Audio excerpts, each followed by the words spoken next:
Good evening. Today we discuss about Phillips curve.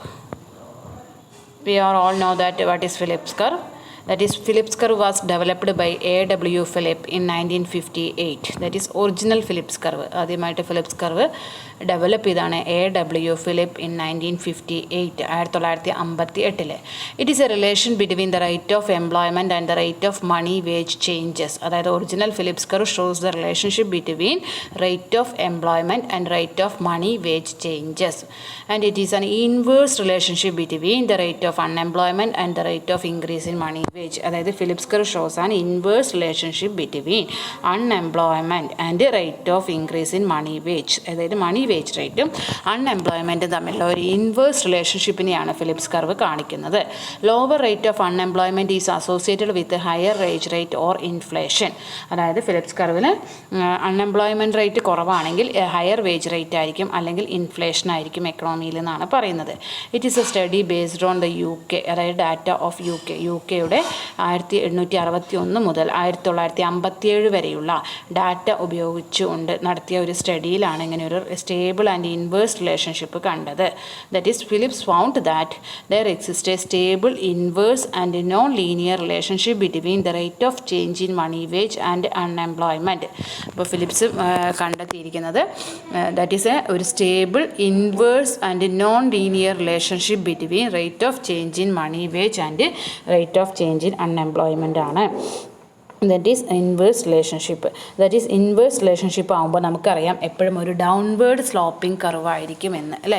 Inverse relationship എന്ന് പറഞ്ഞാൽ ഒന്ന് കൂടുമ്പോൾ മറ്റൊന്ന് കുറയുക. അപ്പോൾ അങ്ങനെയാകുമ്പോൾ ഡൗൺവേർഡ് സ്ലോപ്പിംഗ് കർവ് ആയിരിക്കും. അപ്പോൾ that is this curve is become known as Phillips curve. That is a Phillips curve shows an inverse relationship between the rate of change in money wage and rate of unemployment. And there is a downward sloping curve that is can be seen in the diagram. The slope of the Phillips curve will tells us that the rate of unemployment can be trade off against inflation. അതായത് ഇൻഫ്ലേഷനും അൺഎംപ്ലോയ്മെൻറ്റും തമ്മിൽ എന്താണ് ഒരു inverse റിലേഷൻഷിപ്പാണ് എന്നാണ് പറയുന്നത്. It can be shown in the diagram. That is a downward sloping curve. Then Phillips കർവുമായി ബന്ധപ്പെട്ട് ഒരുപാട് എക്കണോമിസ്റ്റുകൾ സ്റ്റഡി നടത്തുകയും പോയിൻറ്റ്സുകൾ എക്സ്പ്ലെയിൻ ചെയ്യുകയും ചെയ്തിട്ടുണ്ട്. അതിൽ ലിപ്സിയുടെ എക്സ്പ്ലനേഷനാണ് ഇതിൽ പറയുന്നത്. Next, that is Lipsey in 1960 provided a theoretical basis for the statistical relations observed by Phillips. അതായത് ഒറിജിനൽ ഫിലിപ്സ് കർവിൻ്റെ ഒരു തിയറോറ്റിക്കൽ ബേസിസിൽ സ്റ്റഡി നടത്തിയതാണ് ലിപ്സി എന്ന് പറയുന്ന ആൾ. ലിപ്സി എന്ന് പറയുന്ന economist. He argued that observed inverse relationship between inflation and unemployment can derived from to behaviour relations pertaining to a labour market. അദ്ദേഹം പറയുകയാണ് labour മാർക്കറ്റിലുണ്ടാവുന്ന രണ്ട് ബിഹേവിയർ റിലേഷൻസിൻ്റെ അടിസ്ഥാനത്തിലാണ് ഈ ഒരു റിലേഷൻഷിപ്പ് എക്സ്പ്ലെയിൻ ചെയ്തെന്ന് പറയുന്നു. അങ്ങനെ അദ്ദേഹം പറയുന്നതാണ് ഒരു positive relationship between the rate of increase in money and excess demand. അതായത് ഒരു രണ്ട് റിലേഷൻസാണ്. ഒന്ന് പോസിറ്റീവ് റിലേഷൻഷിപ്പും പിന്നെ ഒന്ന് ഇൻവേഴ്സ് നോൺ ലീനിയർ റിലേഷൻഷിപ്പും. അതിലെ പോസിറ്റീവ് റിലേഷൻഷിപ്പ് ഏതൊക്കെ തമ്മിലാണ്? Rate of increase in money and excess demand. Then an inverse non linear relationship between excess labour demand and unemployment. അങ്ങനെ ഇത് രണ്ടും തമ്മിലുള്ള റിലേഷൻഷിപ്പിനെ കുറിച്ചിട്ടാണ് പറയുന്നത്. ഒന്ന് increase in money and excess demand. Next an inverse non linear relationship between excess labour demand and unemployment എന്നാണ് പറയുന്നത്.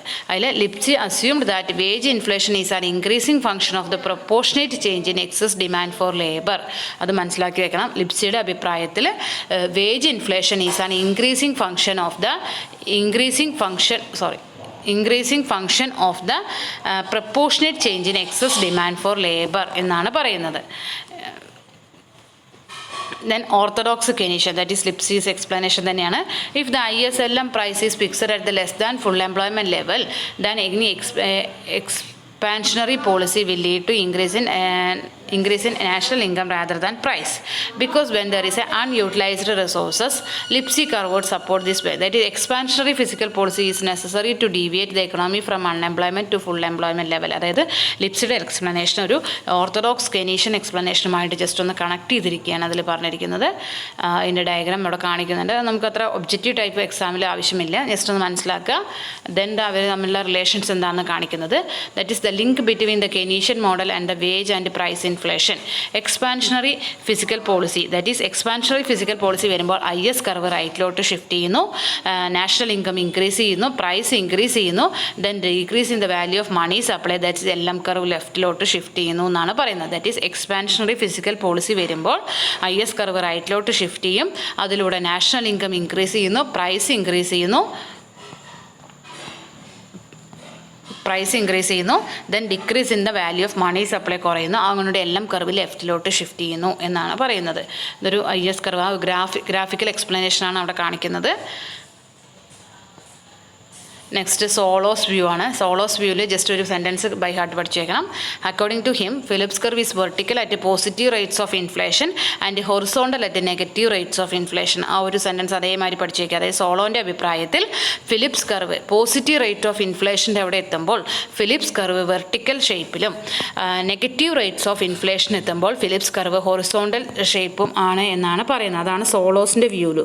അതായത് ഫിലിപ്സ് കർവിനെ കുറിച്ച് സോളോ പറഞ്ഞിരിക്കുന്ന ഒരു ആശയം ആണ് Phillips curve is vertical at positive rate of inflation. അതായത് ഇൻഫ്ലേഷൻ റേറ്റ്സുകൾ പോസിറ്റീവ് ആണെങ്കിൽ ഫിലിപ്സ് കർവിൻ്റെ ഷേപ്പ് വെർട്ടിക്കൽ ആവുകയും ഹൊറിസോണ്ടൽ അതായത് റേറ്റ് ഓഫ് ഇൻഫ്ലേഷൻ നെഗറ്റീവ് ആവുകയാണെങ്കിൽ ഫിലിപ്സ് കർവിൻ്റെ ഷേപ്പ് ഹൊറിസോണ്ടൽ ആയിരിക്കും എന്നാണ് പറയുന്നത്. Next Tobin's view. നെക്സ്റ്റ് നമുക്ക് അനലൈസ് ചെയ്യാനുള്ളത് ടോബിൻസ് വ്യൂ ആണ്. അതായത് James Tobin in his presidential address before the American Economic Association in 1971 proposed a compromise between the negatively sloping and vertical Phillips curve. അതായത് അദ്ദേഹം ഇത് രണ്ടും തമ്മിലുള്ള ഒരു കോംപ്രമൈസിനാണ് ശ്രമിച്ചിരിക്കുന്നത്. അദ്ദേഹത്തിൻ്റെ അഭിപ്രായത്തിൽ ഈ Philips curve is A kinked, അതായത് ഫിലിപ്സ് കർവിനൊരു കിങ്ഡ് ഷേപ്പ്ഡാണ്. ആ ഒരു സെൻറ്റൻസ് ആണ് നിങ്ങൾ ഓർത്ത് വെക്കേണ്ടത് കേട്ടോ. ഫിലിപ്സ് കർവിന് ഒരു കിങ്ഡ് ഷേപ്പാണ് എന്ന് പറഞ്ഞിരിക്കുന്നത് ആരാണ്? നമ്മൾ ജസ്റ്റ് മനസ്സിലാക്കുക. ടോബിൻസ് വ്യൂ, അതായത് kinked shaped A part like normal Phillips curve that the rest vertical.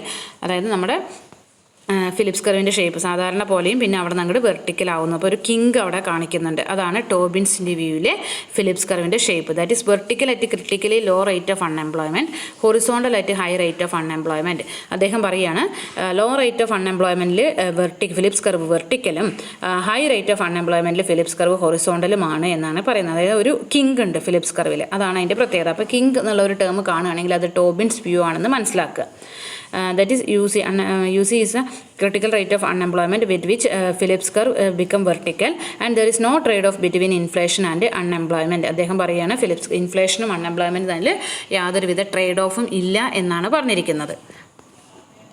According to Tobin, vertical portion of the curve is not due to the increase in the demand for money wages but emerges as imperfections in the labor market. അതായത് labour മാർക്കറ്റിലെ imperfections മൂലമാണ് ഈ ഒരു ഇതുണ്ടാവുന്നത്, due to the increase in the demand for money wages എന്ന് പറയുന്നത്. Next expected augmented Phillips curve. Expected augmented Phillips curve ഫ്രീഡ്മാൻ്റെയാണ്. അതിൽ അദ്ദേഹം പറയുന്നത് എന്താ വെച്ചാൽ there is not a single Phillips curve, it is a family of Phillips curve shown in. അതായത് ഇതൊരു long run Phillips curve explain ചെയ്തിരിക്കുകയാണ് അദ്ദേഹം ചെയ്തിരിക്കുന്നത്. It is a family of Phillips curve എന്നാണ് പറയുന്നത് കേട്ടോ. Expected augment. Then UN is a natural rate of unemployment എന്ന് പറയുന്നു. Full employment does not mean 100% of unemployment. അതായത് long run expected augmented Phillips curve എന്ന് മനസ്സിലാക്കുന്നത് ലോങ് റൺ ഫിലിപ്സ് കർവാണ്. In the long run Phillips curve എന്ന് പറയുന്നത് vertical shape ആയിരിക്കും. അതായത് ലോങ് റണ്ണിലെ ഫിലിപ്സ് കർവിൻ്റെ ഷേപ്പ് വെർട്ടിക്കൽ ആയിരിക്കും. There is no trade off, അതാണ് അവിടുത്തെ പ്രത്യേകത. നോ ട്രേഡ് ഓഫ്, അതൊന്ന് മനസ്സിലാക്കി വെക്കുക. That is Friedman's at Phillips curve. Phillips curve is a numerical empirical studies. That is equations ഒക്കെ അവിടെ പറയേണ്ടത് നമുക്ക് ആവശ്യമില്ല. That is a long run trade off is one is favourable than the short run എന്ന് പറയുന്നു. Then it is a family of Phillips curve ആണെന്ന് പറയുന്നു. Long റണ്ണിൽ ഫിലിപ്സ് കർവിൻ്റെ ഷേപ്പ് എന്ന് പറയുന്നത് വെർട്ടിക്കലായിരിക്കും. അതാണ് അതിൽ മനസ്സിലാക്കാനുള്ളത്. അപ്പോൾ നമ്മൾ ഇന്ന് നോക്കിയത് ഫിലിപ്സ് കർവും അതിൽ ഓരോ എക്കണോമിസ്റ്റുകളുടെ വ്യൂവുമാണ് പഠിക്കാനുള്ളത്. ടോബിൻസ് വ്യൂവും സോളോസ് വ്യൂവുമാണ് വളരെ ഇമ്പോർട്ടൻ്റ് ആയിരിക്കുന്നത്. അത് നമ്മൾ നന്നായിട്ടൊന്ന് മനസ്സിലാക്കി വയ്ക്കുക. പിന്നെ ഒറിജിനൽ ഫിലിപ്സ് കർവ്, പിന്നെ എന്താണ് ലോങ് റൺ ഫിലിപ്സ് കർവ് എന്ന് ആരാണ് പറഞ്ഞിരിക്കുന്നത്? Long run Phillips curve vertical ആയിരിക്കും. There is no trade off between inflation and unemployment. ഇത്രയുമാണ് നമുക്ക് ഫിലിപ്സ് കർവുമായിട്ട് മേജറായിട്ട് വരുന്ന കുറച്ച് കാര്യങ്ങൾ.